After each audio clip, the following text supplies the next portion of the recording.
My name is Jonathan Leader. I'm a building site manager for about 500,000 square feet and about 2,000 employees at Oracle in Redwood City, California. And I'm going to ask you EER and 360. How do you use EER in your day-to-day business? The best thing I find about using the EER is it allows me to benchmark from my property to all the others in the region, to the United States and beyond, everywhere else, and make sure I'm paying the right amount for the right thing. And if not, I should be able to justify to my boss why I'm spending more money for a service. If I'm spending more per square foot on janitorial, it's because we have extra service in our cafes. Is it for some other reason? If not, maybe I'm overspending, maybe it's time to go out to bid, maybe it's time to cut back on services.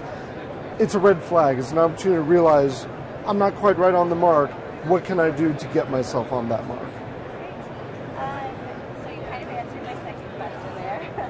How long have you been an EER user? This is my second or third year doing the EER. The first time was just for 2 or 3 buildings. It was helping move my portfolio. I'm at a new position now, and so we put in for 12 different buildings this year. It was a little more work, but to be honest, not much. All of the same information comes from the same accountants, comes from the same database. It was a matter of just lining up all those pieces of information, and you can do it for one building, you can do it for all 12. And we got all the information into the Excel sheet. It was very easy. Then I uploaded it all in. That's great. That's exactly what I'm doing. It's like you're in my brain. I'm having fun here. Which features do you find the most useful in EER? The features that I find the best are just being able to get the report from just my area and expanding or limiting, going with downtown high-rises or being able to customize by square feet. My boss originally said how much he likes the written version that used to be printed every year back in 2007, 2008. I love the customizable way of looking for just the information I need, knowing exactly how many buildings are included in the diversity, knowing it's not just my buildings, but it's the whole area, the whole region, and really getting down to the specific data I want so I know exactly what I'm looking at and can justify my numbers versus the regional averages. And what would you tell someone who hasn't submitted their property or submitted but then stopped about why they should participate in the EER survey? When it comes down to it, it's really very easy to do. If you have a good relationship with your accountant for your firm, if you do your budgeting every year yourself, which most facilities managers do, it's not that much of a step to just go ahead and put together the information, to get it ready to go, to upload it, and then the benefit is when you look at the averages. One year I bought the EER but didn't have my own building's data in because I missed the deadline, and now the numbers are a little skewed because I've been fortunate to manage some larger buildings. Having my building included in those averages helps make the information more reasonable to me, more personalized to me, so that it's a little more on point, and I can give my manager better information about where these numbers are coming from, what they mean, and say, we're part of these numbers, and it's still a little bit more expensive or less expensive than what I'm paying right now, makes the numbers just that much more valuable.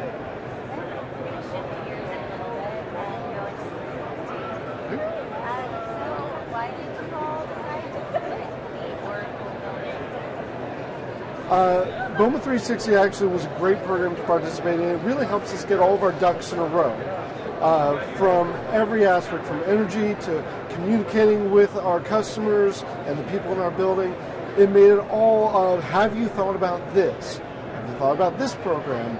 How are you benchmarking with Energy Star? Every step throughout the process is just getting your ducks in a row so that everything's taken care of. We're also hoping to participate in the Toby Award, and by doing 360 first, it got everything lined up for exactly where we need it to be. It's basically filling out our forms and our material for the Toby Award a year in advance, so that everything's lined up, and now we can move forward. It's also helping us a little bit with LEED, getting our policies in order so that we can do a simple upload for LEED when we're ready. And what would you say is the greatest benefit of being a 360 messaging? The consistency from building to building, from campus to campus. I'm working with not only our Redwood Shores campus, which I help manage, but I'm working with our Pleasanton and Santa Clara offices. They're going to apply as well. Well, it's the same company. That doesn't mean it's the same policy at each different property.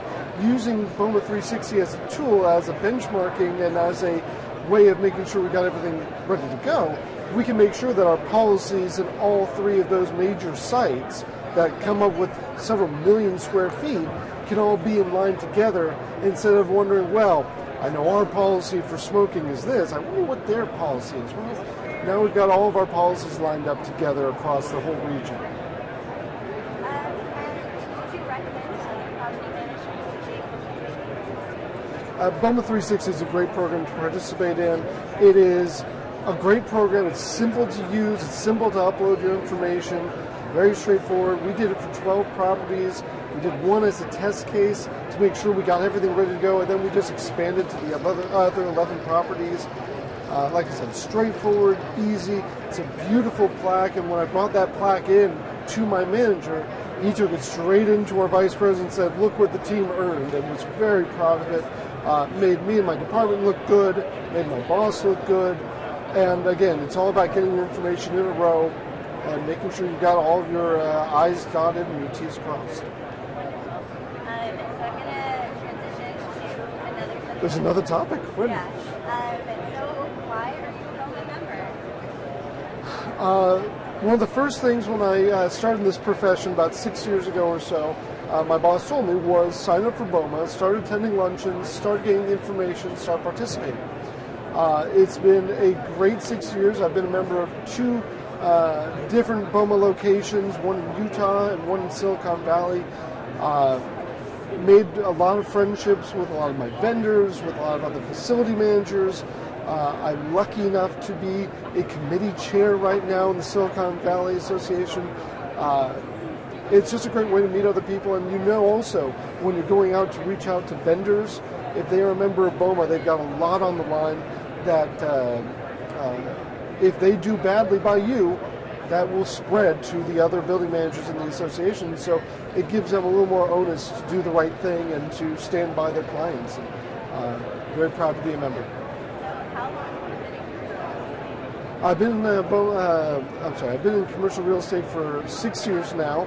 I've been a BOMA member since practically day one. And what made you want to work in commercial real estate? I actually worked a lot with my now manager. Before I started in facilities management, I was working at a nonprofit, and I heard about all the things he did on a day-to-day basis, both in terms of operations, in terms of sustainability, and loved what I was hearing. So when it came for a time for me to move on to a new profession, I went and spoke to him. He was delighted to welcome me on to the team. The sudden change every day, you never know what you're going to see every day. Every day is different. You're never at your desk unless you've got a few things to take care of, but then you're back out in the field.